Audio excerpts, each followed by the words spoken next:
Ahead on WUFT's First at 5, a shakeup in leadership at Gainesville Regional Utilities, the controversial decision that restructured who is now at the helm of the company. And afternoon storms across north central Florida are getting a boost of tropical moisture into the weekend.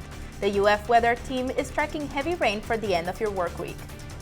Plus, the struggling citrus industry could face even more challenges this year. Why leaders say more than just hurricanes are to blame for the loss in crops. First at 5 starts right now. First at 5. From the University of Florida's College of Journalism and Communications, you're watching WUFT News. GRU is now under an interim general manager after the authority board voted last night to oust former GM Tony Cunningham. This is WUFT's First at 5. I'm Valentina Sandoval. And I'm Tatyana White. It's the latest chapter in the Authority Board's rocky history. I combed through the hours-long meeting to find out why the board wanted to move on from its current leader. 4-1 sealed the GRU Authority Board vote to fire General Manager Tony Cunningham. This decision comes 2 days after the majority of the board opposed his firing. GRU Vice Chair David Haslam communicated with Cunningham before it happened. Awkwardly enough, I called Tony this morning and talked to him, okay? But I did the opposite because I called for his termination Monday. Nobody seemed to be on board with that, and I want to work with you guys. And I told Tony that I would publicly support him tonight, if that's what it came down to, and he told me no. Board member Craig Carter reached out to Cunningham privately before filing the motion. This is with his knowledge, not his happiness. The reason for this motion is so this utility can move forward. A second motion was filed, which asked for GRU Chair Ed Bolarski to become the interim GM. The vote passed 4-0. Cunningham gave his final remarks about the decision at the end of the meeting. I appreciate the opportunity I've had to work here. It's been amazing, but it's mostly been amazing because of the people we work with every single day, and I've done that throughout the career and built the relationships. And we've done really, really good work for our customers. The board will give Cunningham time to transition out of his position. We've reached out for comment from Mayor Harvey Ward and the GRU Communications Office. We're waiting for their responses. Once we have them, we'll bring it to you here and on WUFT.org. All of South Florida remains under a flood watch today, and it's due to images like this. A month's worth of rain has fallen in places like Sarasota, and several inches have caused major flooding in other parts of the state like Fort Myers. As Jay Gray reports, the rains have turned streets into rivers, triggering hundreds of flight delays and cancellations. Much of Florida underwater right now, a tropical disturbance pushing across the state from the Gulf of Mexico, dumping more rain than many communities can handle. See the water's super deep here, super deep over there. Yeah, very deep. Floodwaters pushing into homes. The bad thing is that we have about 6 inches of water inside the house. Okay. Right, so water still hasn't come down, so we've lost all the furniture.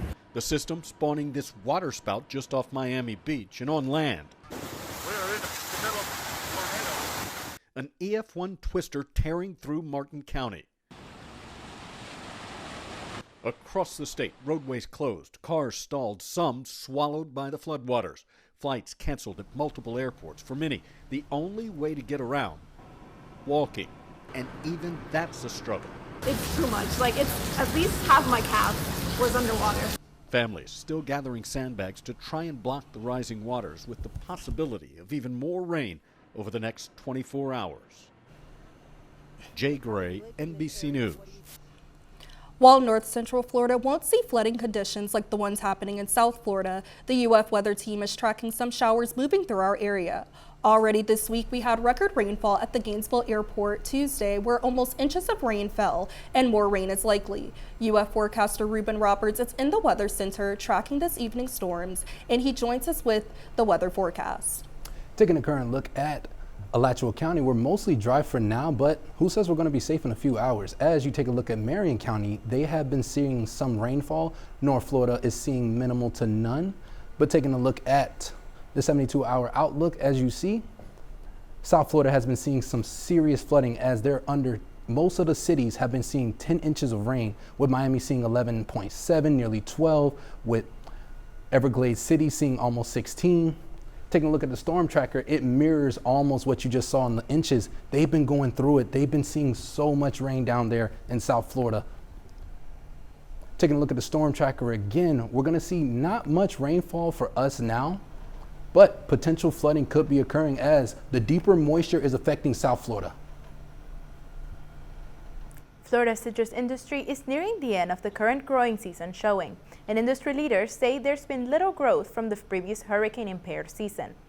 This week, the U.S. Department of Agriculture released a monthly forecast that showed a slight uptick from last month's projections for the state's orange crop, but the forecast for grapefruit and specialty fruits dipped from May projections. Today's numbers are more than 50% lower than production during the 2021-2022 season, before Hurricane Ian caused widespread damage to groves. Florida Citrus Mutual CEO Matt Joyner says the forecast, with the increased projection for oranges, gives growers renewed hope that the industry will overcome the ongoing challenges. We knew that we would be up boxes this season, and that continues to be the case, but we also knew that this is going to be a long recovery after multiple hurricanes. We've lost a fair amount of acreage as a result of that. In addition to hurricane damage, the industry has faced problems such as a deadly disease known as citrus greening. The monthly forecast was released as Governor Ron DeSantis signed a state budget that includes more than $47 million for the citrus industry. In Ocala, a woman is facing DUI manslaughter charges after police say she caused a crash last night that left one person dead. Investigators arrested 44-year-old Tiara Kirkland after they say she showed signs of impairment after the crash. Police say Kirkland was driving a Chevy Spark attempting to turn on Northwest 20th Street when it crossed into the path of two other cars driving on North Pine Avenue. One car avoided a collision, but the impact from the other car caused it to flip and throw the passenger from the vehicle. That person was pronounced dead at the scene. Detectives say speed may have also been a factor in the crash. Alachua County Sheriff Emery Gainey is clarifying previously reported information about a federal investigation into the department. After media outlets shared the news of a federal investigation, Sheriff Emery Gainey sent an email to ACSO employees to clarify the context of the investigation. He shared that he was notified of the investigation on Friday, but it is not new, as it began in February 2023. Since Gainey was appointed as sheriff in October 2023, this investigation does not involve his current administration. We'd like to note that when we brought you this story Monday, WUFT correctly reported the investigation surrounds the department's previous leaders. The air conditioning at City Hall is fully restored. The AC went out earlier this week, and with temperatures in the 90s, parts of the building had to shut down. But just before 3 this afternoon, city leaders say the system is back to functioning properly and regular operations will resume tomorrow. A black bear was spotted this morning on UF's campus. The cub was spotted on a tree across from the UF Cancer and Genetics Research Complex around 10 a.m. UPD officers came on scene and a group of about a dozen people watched the animal and took pictures. Agents from FWC and a bear trapper will work together to lure the bear down. Coming up next, Disney leaders strike a deal with DeSantis administration about expansion in Florida. We'll tell you what Disney has gained and given up. And reproductive rights advocates say the highest court's latest decision is a victory for women, but why they now say the fight is far from over when First at 5 returns. You're watching WUFT-TV News. In its first case on abortion since overturning Roe v. Wade, the Supreme Court justices kept access to a widely used drug for medication abortions. In a unanimous decision, the High Court kept wide access to the drug mifepristone, one of 2 drugs used in nearly 66% of all abortions last year. That means patients can receive the drug through the mail without an in-person doctor visit. The case stemmed from a Texas judge's ruling last year to move it off the market. A group of anti-abortion doctors claimed the FDA did not properly vet the drug in 2000 and put women's health at risk, but the Supreme Court froze that order until it heard arguments last March. Supporters say this is a victory for science. This is a victory for science. This is a victory for our regulatory process for medications in the United States. And it is, of course, a victory for women and families who are seeking access to these medications. But the fight is not over. During oral arguments, the government argued that the anti-abortion group had no standing to bring the case and that the drug had been on the market for more than 20 years, with decades of evidence to prove the drug was safe. President Biden and world leaders have gathered in Italy for the G7 summit. Meanwhile, former President Trump is in Washington looking to unite the Republican Party. As Bree Jackson reports, both candidates are looking to send messages during this time that will resonate with voters. Which is what they are right now. A split-screen moment at a pivotal time in the 2024 presidential race. President Biden oversees meeting with world leaders during a high-stakes G7 summit. We're going to stand with Ukraine.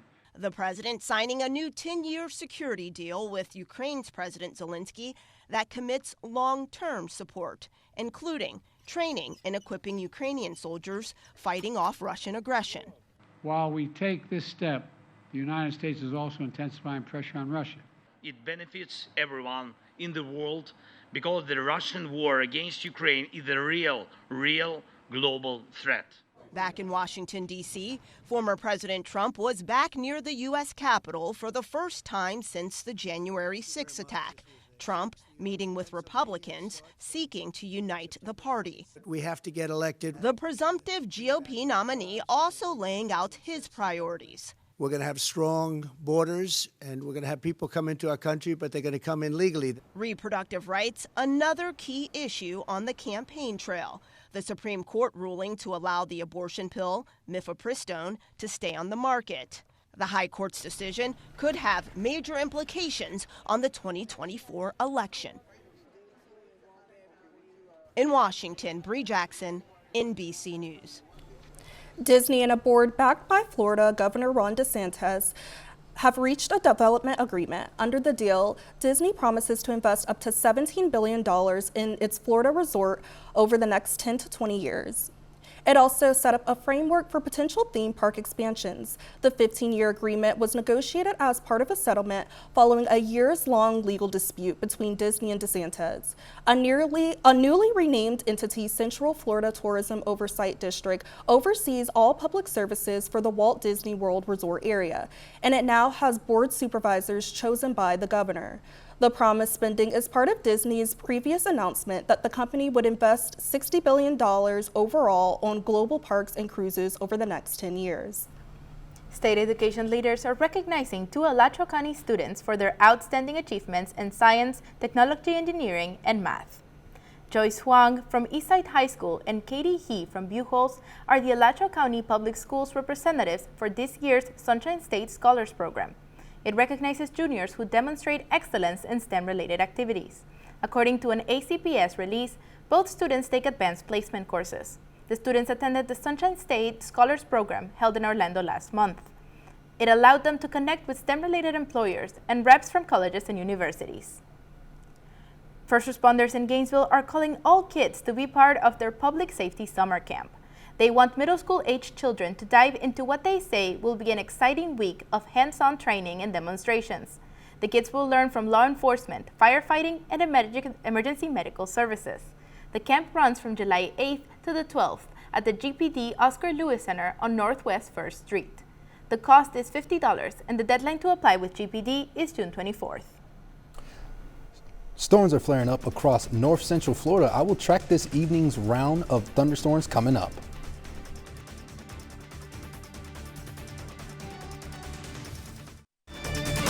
You're watching WUFT-TV News.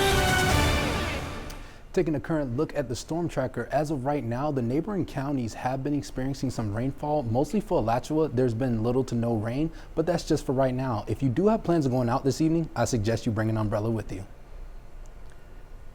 Taking a look on campus though, it's about 93-degree temperatures, but it feels like it's 100 degrees outside. With only 10 miles of wind, it's not going to blow your hats off. Once again, the neighboring cities have been seeing rainfall, but Alachua has been pretty clear. And then taking a look at the temperatures right now, Gainesville's at 93 degrees, but St. Augustine is benefiting from being close to the water as they're only at 87. Looking at Ocala, they have been seeing some rain, so they're not as hot as the neighboring cities around them. Taking a look at the Thursday weather setup, due to the moisture being higher towards South Florida, you're seeing more rainfall, and as you can see, they've been basically underwater. Luckily, the low pressure is moving away from Florida. In the National Hurricane Center, Outlook said there's a 20% chance that the formation could turn into a tropical low.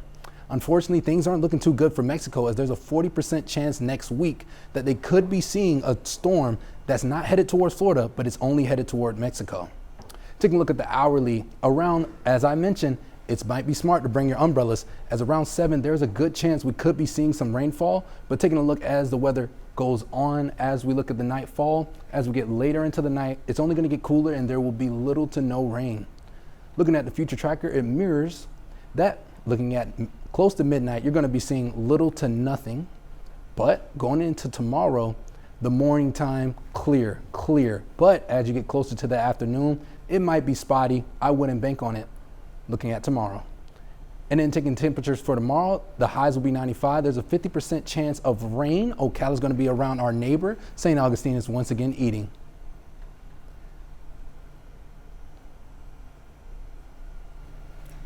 Super Bowl winning quarterback is now in the Patriots Hall of Fame. Coming up in sports, why Brady's induction ceremony was one of a kind. We'll be right back.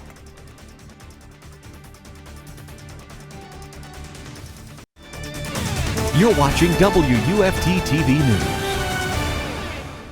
NFL legend Tom Brady is now the latest member of the New England Patriots Hall of Fame. The Super Bowl champ was inducted Wednesday. The sold-out ceremony took place inside Gillette Stadium last night. The event featured a variety of speakers along with musical acts and fireworks. Brady's family, friends, and hundreds of his former teammates and coaches attended. It is the honor of my life to take my place among these other Patriot Hall of Famers and to be officially enshrined into the winning legacy of this amazing organization.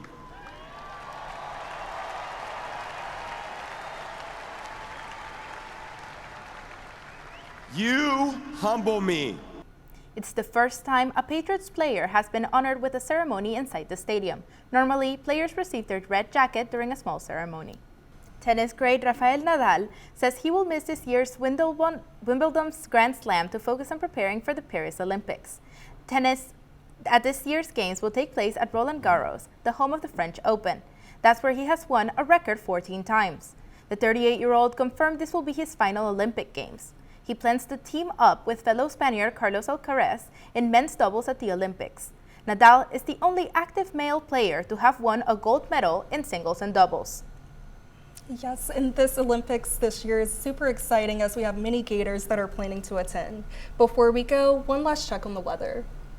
Let's take a look at the 7-day outlook. For this next week, it's going to be rain and storms. Almost every day is about 50 to 60% chance, but we're not safe as we're going to be experiencing high 90-degree weather. Looking at Thursday, there's a chance for a record-breaking 101 degrees. Thanks for joining us. We're back here tomorrow for another edition at First at 5. But your North Central Florida news is always on at WUFT.org and on all our social media platforms. Have a good night.